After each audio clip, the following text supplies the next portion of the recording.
Welcome to Containerized Conversations, where we try to containerize our conversation. I'm Jesse Caffarelli. And I'm Josh Warhurst. Thanks for tuning in as we dive into some of our favorite topics, one containerized thought at a time. Welcome back, listeners. And welcome back, Josh. Thank you. It's good to be back. It's been a whole week or so since we've last talked. Yeah, that's for sure. So, the topic for today, I thought this was kind of an interesting thing. We haven't had a chance to talk about this yet, so it's a completely new subject that you have no idea is going to happen yet. So it's perfect. No, I work at a company that's like been fully remote. We've talked about this in the past. Yeah. And how Me too, by the way. We're both in the fully remote club right now. The FRC. No, fully remote club. Don't worry about it. But like I'm also fortunate to have, just like you, like an office close by that I could go to. It's just not like the engineering team go into it. But recently, over the past, I would say, month or two, I've been kind of like, you know what? I'm just going to start going in. I need to get out of the house. So every Wednesday, I actually have been starting to go in. And why? Why? Well, to get out of the house, just to just to get out. Like I need, like, because I feel like I fell into a rut, and like I felt like it was hard. Like I don't know. There's just something about being in your house all the time that I feel like the innovation juices, I guess you would call it. Like I don't know, like being imaginative and trying to think of new ways to attack problems. Like for me, going and changing my scenery helps me get through mental blocks. So I don't know what it is. But so I was like, I'm just gonna start going into the office. And wouldn't you know it, but most of the engineering team that's in Boston is like, oh, you're going to the office? Like, maybe we'll come in. And like, at first they're like, no commitment. Like maybe like once we'll come in or whatever. But then one other engineer was like, you know what? I'm just going to come in every Wednesday with you. And I'm like, cool. Like, I'm really excited. And I think everybody else kind of felt left out. So then everybody else started coming in. And so now everyone's been coming in like every Wednesday for probably the past 3 or 4 Wednesdays now. You should tell CEOs like this one weird trick to get all your employees back. Oh God, that's clickbait right there. This one simple trick. Follow it and you'll go. You ever, a sidebar, you ever like run into those commercials where it's like 5 minutes of an elevator pitch? Like, stay till the end and you'll get to see the secret trick to make you millions of dollars. Everyone's dying to learn about this trick, but if you stay long enough, you'll hear it. Those things bother me so much. Crazy. It just those things bother me so much. I'm like, literally, you spent 30 seconds telling me nothing. I'm not going to stay to the end because what you've told me until this point, if I extrapolate it out over the course of this video, is 5 minutes of nothing. So I love how it goes on like a side story too. He's like, last morning I was sitting at the breakfast table with my grandma and I told her this idea and she was like, no way. If you go and tell people this, they will make millions. And I said, you know what, Grandma? That's what I'm going to do. So this is the video I'm making. Stay tuned to the end and you'll get to hear how I made millions of dollars. Now, I was driving in the car with my daughter. Jesse, and she looked at Careful. We don't want to tell them the secret. Wait until the end of this video. No. Oh my gosh. Sounds like you've watched a lot of these videos. So many of them. Well, because I want to wait till the end, but the end never came. No, that's you fell into the trap.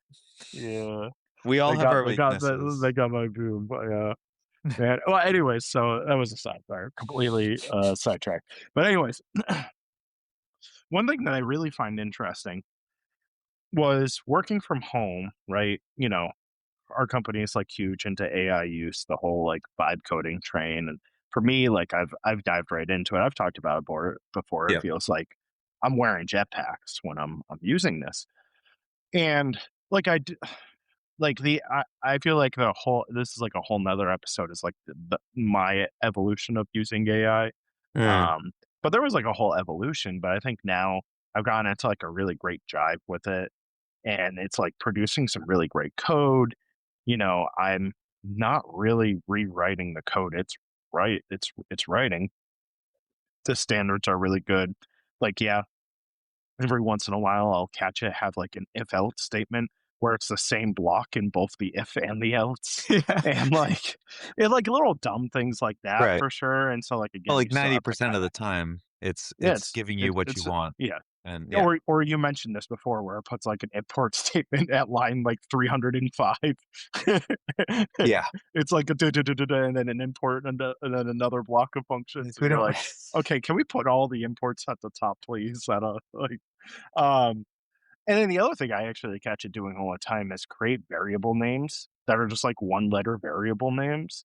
And I'm just like, I'll point to it and I'll be like, what is this? Like, I'm like, can we name this better, please? Like, Well, this is it's clean funny code because 101. actually, as a side note, like Golang, right? That's probably the one language that is very common to just being like, Oh, hey, I hate it. if you Yeah. can do one variable names, do it, Yeah. right? Yeah, Um, yeah. Well, and that's really common on like the objects. When you go and decorate like an object with a method, like uh-huh. it'll be like def C get something, and I'm like, okay, but what's the C object? Like, can we call it something other than C, please? Give it Well, some meaningful name. C is the it's grabbing the Yeah, language, right? The yeah, whole yeah, yeah, language. It's an incredible yeah, object. yeah, Um, yeah, yeah. No, I mean, yeah, it's kind of funny because it's kind of a hodgepodge of standards. So you have to yeah, be like, look at the rest of our code base fit into these standards, yeah, right? yeah, And make sure you're not just taking Joe's standard from a GitHub repo 7 years yeah, ago that has been fed into the AI and yeah, is, full of yeah, weird patterns and whatnot that yeah. Yeah. yeah. Well, anyways, I got sidetracked again. Yeah. I've gotten better. I've So gotten what's better the at it. one But weird trick, Jesse? I yeah, need to yeah, I know. know. I'm doing this in real life. No, uh, but like it was really interesting as I start going into the office, and so I've been using AI forever, and like I've been starting to get really good at it, and I've thought that it's because like as they drop models, these models are getting better and better, and so now like I pinned to Opus 4.6 high, like I'm just burning tokens all the time, but like the thing is I find if I don't stay on it, I end up rewriting code more. So it's Mm. like I'm probably going through the same amount of tokens anyways. It's just one's taking me longer because I have to keep fighting with AI versus staying on Opus 4.6. Question, Um, do you guys measure tokens? Because I will say where we are, like, I actually don't know what our token usage is, right? yeah, I would assume that I'm in, like, the top, like, 5 token usage people at our yeah, company, yeah. but I don't look at it. I don't think we measure it, but I don't know. Do you guys look at that? I think I'm very fortunate to work at a company where as long as you are being mindful about your token usage, they Uh-huh. recognize that they are getting an X amount of increase in productivity by paying for that token usage. And In other so, words, they're saying, "Well, it's you plus a team of 4 junior yeah, engineers, and we could be paying the 4 junior engineers, or we can pay your token," and it's like a I mean, quarter of the cost, I don't right? like you putting it that way, but yes, it's like they, I don't like the fact that you're putting 4 people out of a job, but sure, yeah, I mean, I don't high like you level. putting it that way, but yeah. No, but like so I thought like, yes, so it's getting better. This is everyone's experience. Like that was my Yeah. assumption working from home. And working from home again, you're so disconnected from everybody's day to day that you start to like convince yourself this is everybody's experience. And so now going into the office, what I'm starting to realize is actually people are having like a completely different experience than I'm having. And Mm. I think we've talked about this a little bit about how like back in the day, the joke was it didn't seem like anybody knew how to Google, right? Yeah. And like we were good at our jobs because we just knew how to Google a little bit better. And at first I didn't believe that because I was like, using AI is so easy. I'm getting it to produce really good results now. Like I don't feel like I'm doing anything special. But then I'll go into the office and I'll start talking to other people and they're like, yeah, like I'm constantly fighting AI to create like a good block of code. And I'm like, oh, like are the blocks of code I'm generating just bad and I don't know it? Like but Could be, I but I don't think in your case, I think you have enough sense to. yeah. Well, and that's the thing I've been trying to figure out. It's like what am I doing differently? Like, is there something that maybe like Claude Code and Cursor where they're saving like because I know that they do like save memory files and they like Mhm, remember as you work with it and then like they do kind of evolve, but I didn't think it was that advanced. Like mhm. I've seen the files, they're just markdown files in the directory and they just save like random stuff. Nothing that like actually improve quality of code as it's producing it. So clearly I'm doing something that's working with it that's a little bit different than how they're working with it. And I've been like trying to figure it out the past couple of times that we've been going into the office and I still haven't been able to figure it out. Well, can I say a couple things? I don't know if it relates to Please what we're talking say about. as I think many things as you want. This is so a conversation. I know that there's like 5 things that come to my mind. So, thing 1 is that I do feel like the fact that there's so much conversation that happens with the AI, I Yeah. I don't wanna say it's like a real conversation or anything like that, but it has made the work from home thing be a little bit less lonely, right? It's not me Oh, stuck with an yeah. idea. It's me, like, actually having some back and forth with something Yeah. that, again, is like It's it's not not real. it's not It's real, not, but it's convince doing the yourself it's not function of real. something real. Yeah. When I'm actually, like, stuck with something in the past, I would love to go to the office because I could bounce ideas off of other Yeah. people. I could be like, "How do I Yeah. figure out this thing?" I can Yeah. still do that, and I still do that, to be clear, Yeah. Yeah. but it's not the only thing I have, right? Which is Yeah. like now I can go and um a friend of mine talked about how he had like a coworker who had a duck on his desk and people would come to his desk to like ask him Yeah. questions and Yeah. then they Yeah. would figure out the answer in the middle of the thing, right? Yeah. And so Yeah. he They would would just say, talk to just that duck. talk to the duck. Yeah. Yeah. Talk to the Because yeah. Nice. actually it wasn't that important to talk to the actual person. It just required, people Yeah. Yeah. saying their ideas out loud. A whiteboard to bounce it off of. Yeah. And to some degree, the AI is kind of like that whiteboard, right? Yeah. Yeah. Um, Yeah. and it simulates that kind of conversation. It's not a replacement, to be clear. Yeah. But um, so going into the office, though, I actually went into the office today as well. Um, Nice. and I do love talking to people. And sometimes people are like, should we be like writing code right now? Is it fine to have this conversation about nothing? Yeah. And Yeah. it's like, no, no, no, hold on. We write code every single day. Yeah. The reason we go into the office is to not do that, right? You Yeah. can do that at the office too, right? The change of Yeah. scenery definitely can change how you write the code and the sort of sensory stuff can lead to Yeah. all different kind of ideas, right? I totally Yeah. believe in that. Um, No, you're totally right. There is like a sense of guilt feeling when I do go into the office and I end up talking to people.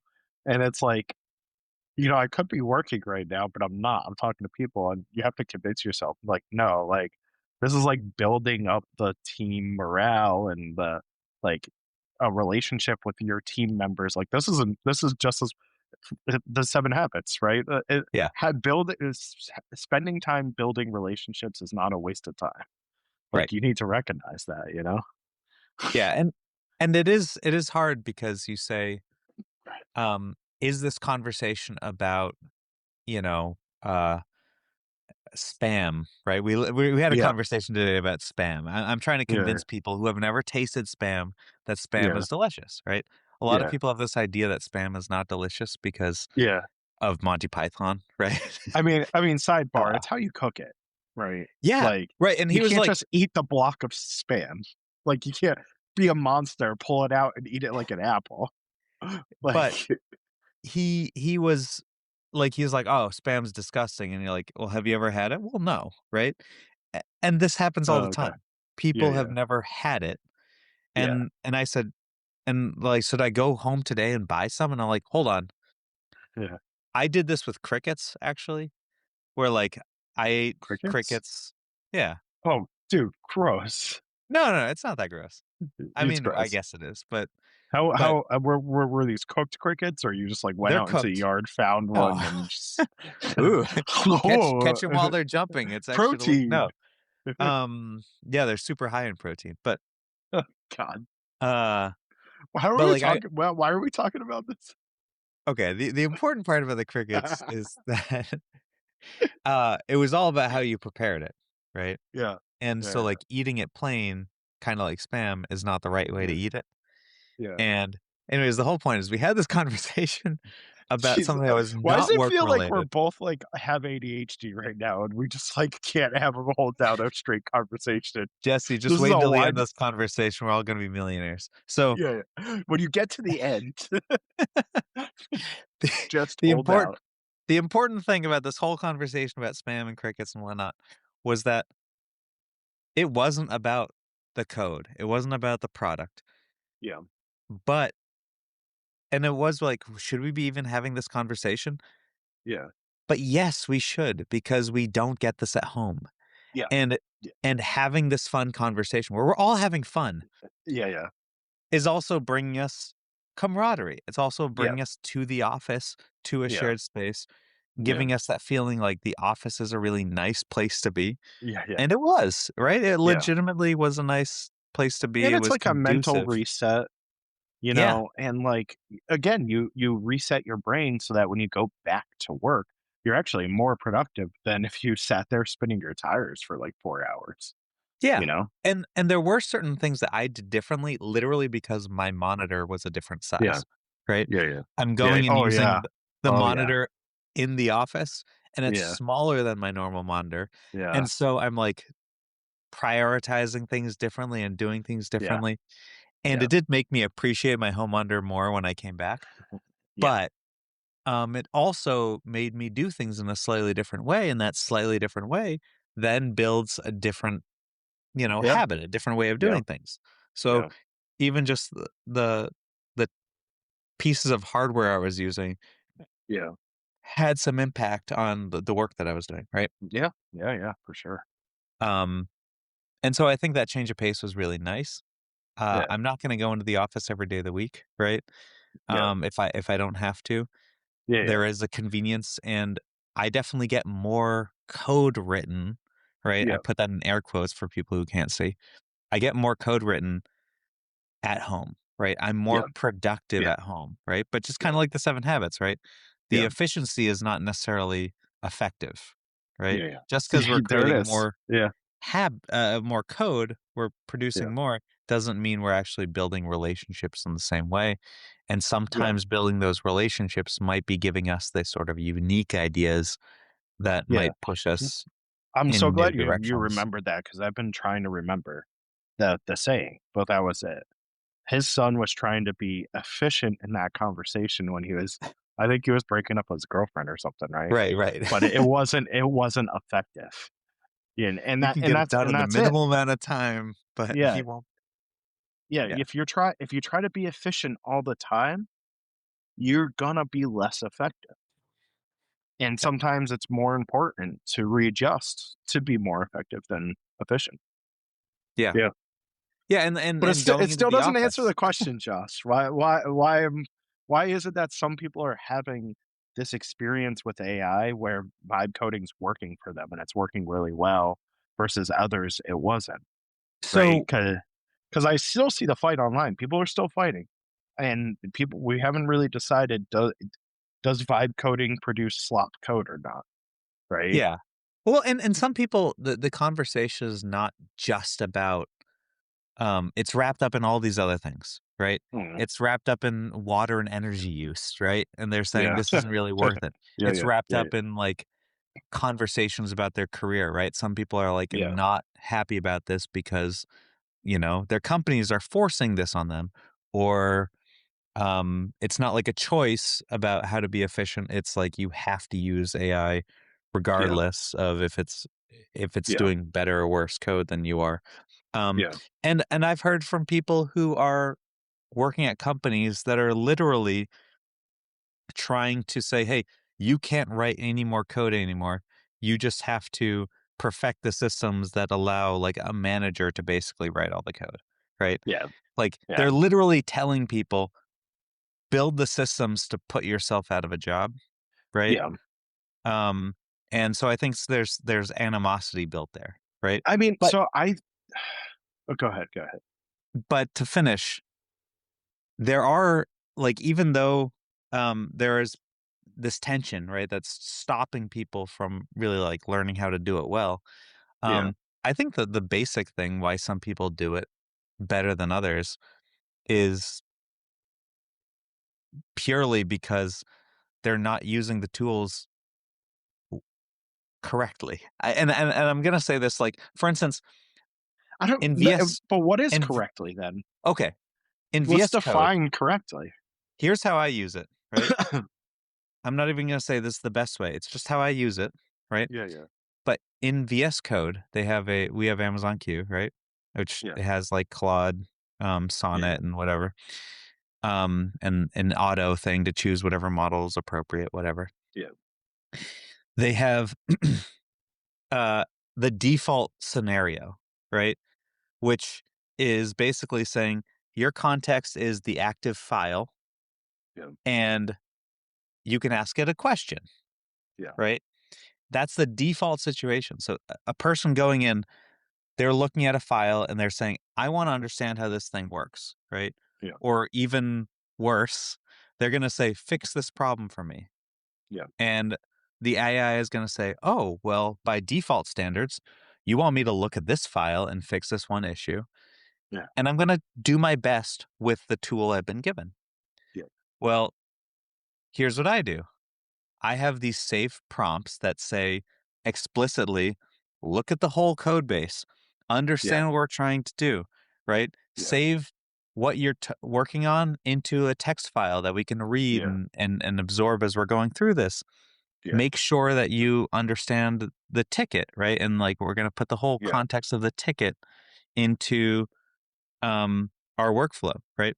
Yeah. And so I'm using this, and I'm also saying, don't use this active file. Make Yeah. sure to look at this whole repo, and actually maybe look at these two other repos as well, Yeah. Yeah. because Yeah. they're going to influence the code in Yeah. this repo. So the default tool says, look at this one file, Yeah. and we're going to build our context from here. Yeah. The prompts that I have and Yeah. the stuff that I know to bring in, right? Yeah. Look at this repo, this repo, this repo. Yeah. Save what we're talking about in a text file that we can read later. Yeah. That summarizes all of the decisions that we're making. Yeah.